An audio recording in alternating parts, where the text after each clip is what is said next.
Come on, Packers. Come on. Come and get your breakfast. Come on. Come on.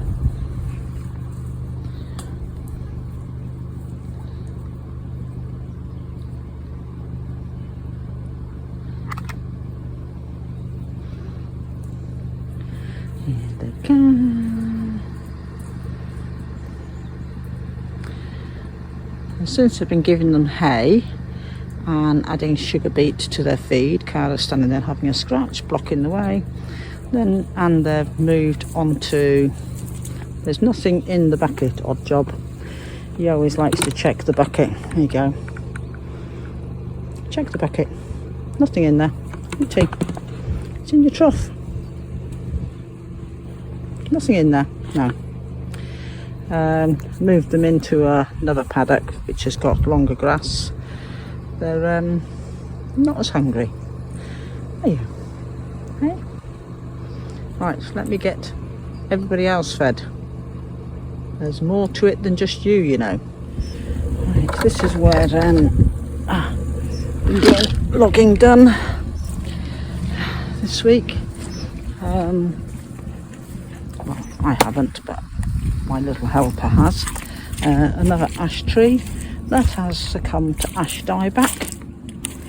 So he's been taking that one down, getting it logged up. Yeah, so there's still a few more. This one here beside it has got to come down, and that one there unfortunately has to come down as well. But ash dieback is it's just spreading. We're losing more and more ash trees every year. In fact, I don't think we've got many left at all now. Right, let me get these buffalo fed. I'll wade through all the muck.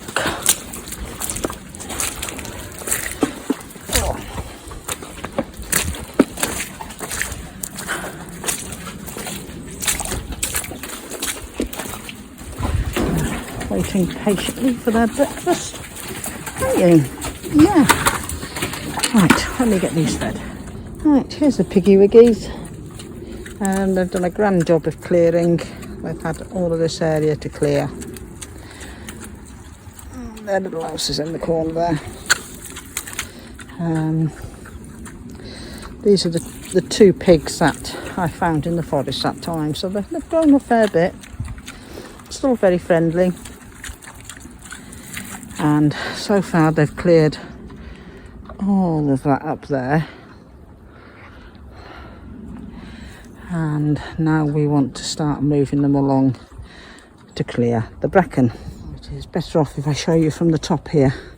So they did start at the very top up here. That bit's now turned into a muck heap. This lot was cleared. There's a little bit of gorse coming back. I think that was our original pigs from last year actually who were on all this area.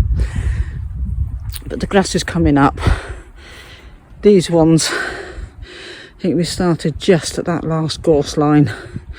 So they've cleared all of that going down and across. But there's still a lot over there. Right, back in the warm now. By the way, it's Tuesday morning and the weather has turned, the temperature has turned. So it is fingerless gloves and hat wear. So these are just drying off after doing this morning's feed round on the Rayburn. And now everybody's fed. I can have my breakfast. I've just got some yoghurt, some low carb granola, which is basically seeds and nuts, with some raspberries and a cup of tea. So I'm just going to get warmed up and then decide on the rest of the day. Right, I'm starting to get the landscape fabric down in this bit now. As soon as I've got this in and I've got it all cut, all the excess cut off, then I can get the raised bed brought over and put in place. and it's going to go right along this bit here. Now I shall put in another bit of landscape fabric on the other side, and bring it up to meet this one. That's the plan anyway. Right, that's the first lot of landscape fabric down.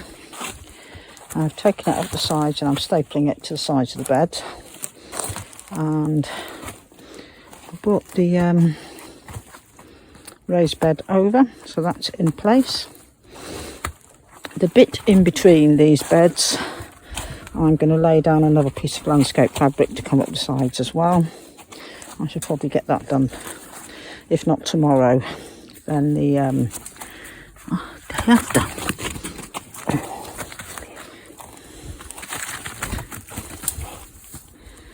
So yes, that's made it look a lot tidier. It'll help keep the weeds down, and I've got space there to get another small bed in. I'm going to keep this wooden one, so all I need is a pathway in between. Yeah, so that's starting to look quite smart. And then this bit needs a new landscape fabric putting down. The fabric that's down here, can I show you a bit? It's that, oh, I can't find it now, but it's, oh, there we go. It's this woven stuff that just tears. I mean, it has been down for 7-8 years, something like that, so it has lasted well, but I've switched over to this other one. I don't particularly like the idea of the plastic one, but it does the job better. The fabric one, you know, slightest little thing and that's it, you've got a hole in it. So right, so it's time to feed the animals. The dogs are hovering around because it's time to feed the dogs, and yeah, so we'll get everybody fed. A bit of evening sunshine out there, and then it'll be time for me to have dinner, and I'm having steak tonight. And I do want to, I've got the plastic membrane down here, but the mistake I made was putting down wood chip, because the wood chip has just rotted away and basically turned to mud. So I'm going to replace it all, and I think I'm just going to leave it bare and perhaps put some slabs down. Haven't decided on that bit yet. So right then, let's go and get everybody fed. Our little dog, oops, we missed, is playing with his ball as usual. Oh dear, come on then. Right, it's a lot darker than what it actually looks on camera. I'm just going down to go and shut the poultry all up. The sun is setting over there somewhere behind the trees. No, you dogs aren't coming. The dogs decided to go down and play in the mud earlier on, so I ended up having to hose them off, much to their disgust. So now they're being kept confined in the garden.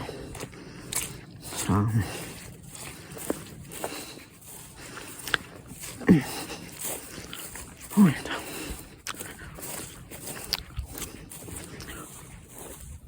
Oh, I'll be so glad when all this mud is gone.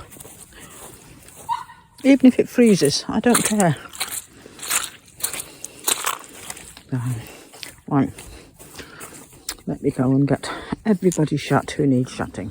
Oh, somebody's decided to lay their egg in the run rather than in the nest box.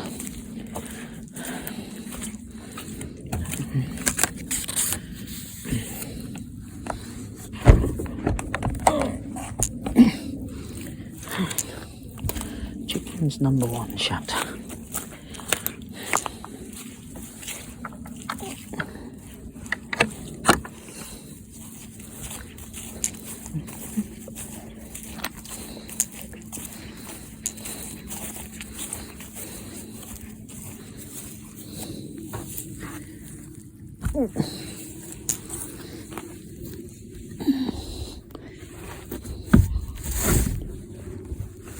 Chicken's number 2 shut. Right, just the ducks to get in. Oh, and of course the little ducks. And this is the mud that the dogs decided to play in earlier. Go on, in you go. In you go. Go on. Good ducks. In you go. Come on. No, don't come back out again. Go on. It's bedtime. That's it.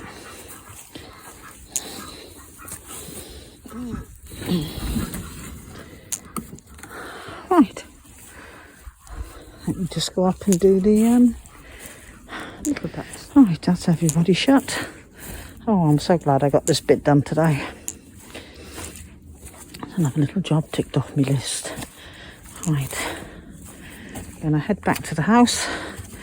I'm going to get the fire lit. And I'm going to go and jump in the shower. And then I'm going to go and cook my dinner. I just want to say, well, I had to go into town today. Tuesday's usually my day for going to shut this polytunnel up. Yeah, so Tuesday's usually my day for going into town. So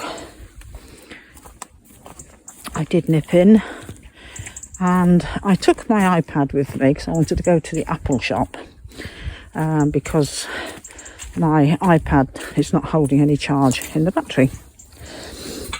So I wanted to ask about having a new battery put in it. And I'd looked it up online and it said yes, you can have new batteries put in them, etc. Got into the Apple shop, and the young man there, who was very polite and everything, and he looked at my iPad and that, and he said, he switched it all on. Good dogs.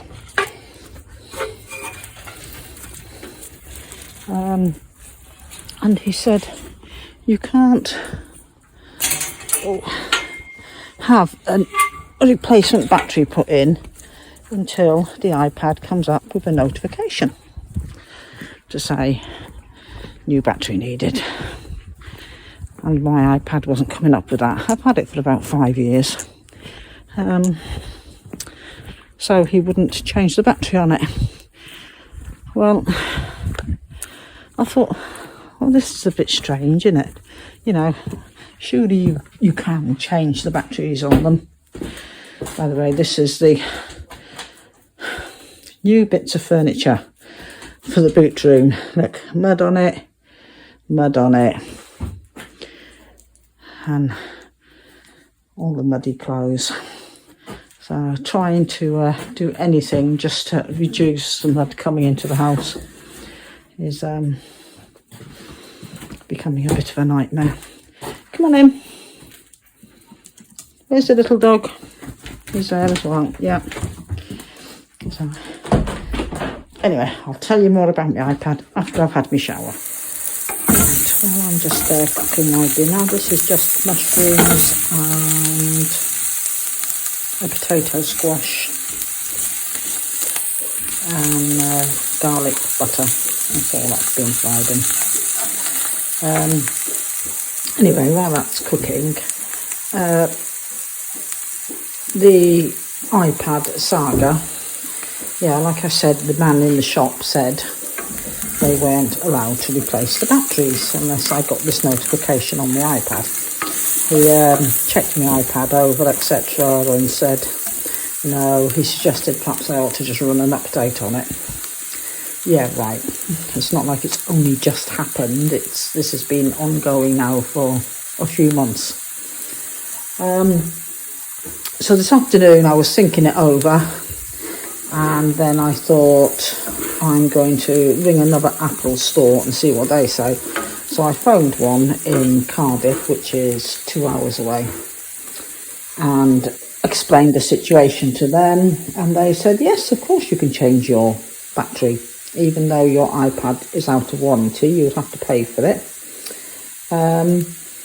And yeah, no problem. I could either make an appointment to come in and get the battery changed, or they could send me a prepaid package thing and I send it off to them.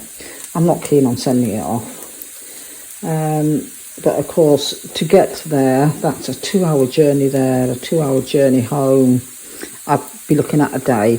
So I'm going to pursue this further and see if Martin could maybe make an appointment with the Milton Keynes or Bedford Apple branch and see if they can change the battery over there. So I just find it all very, very bizarre that you can't just change, go down to the shop and say, I'd like a new battery, please. Right, I think my dinner's about ready to dish up now, so I'm going to go and sit at the front of the duck fire. I've had my shower. I'm all cleaned up, so I'm going to sit down and eat my dinner. Right, dinner is served. 2 nice little buffalo fillet medallions, steaks, with some mushrooms and baked potato or mashed potato, squash, whatever you want to call it, all fried in garlic butter. Fires are light. Little dog's having a clean up. Big dog's waiting for me to drop something on the floor. Other big dog is sulking in her bed because she got hosed down. And Poppy's curled up on the sofa. Offending iPad and my book I'm going to be settling down to read later. I met this gentleman last week, and I'll tell you all about him on another video. So yeah, very interesting man. So right, I'm going to wind up there then. So good night everybody, and I'll catch you on tomorrow's video.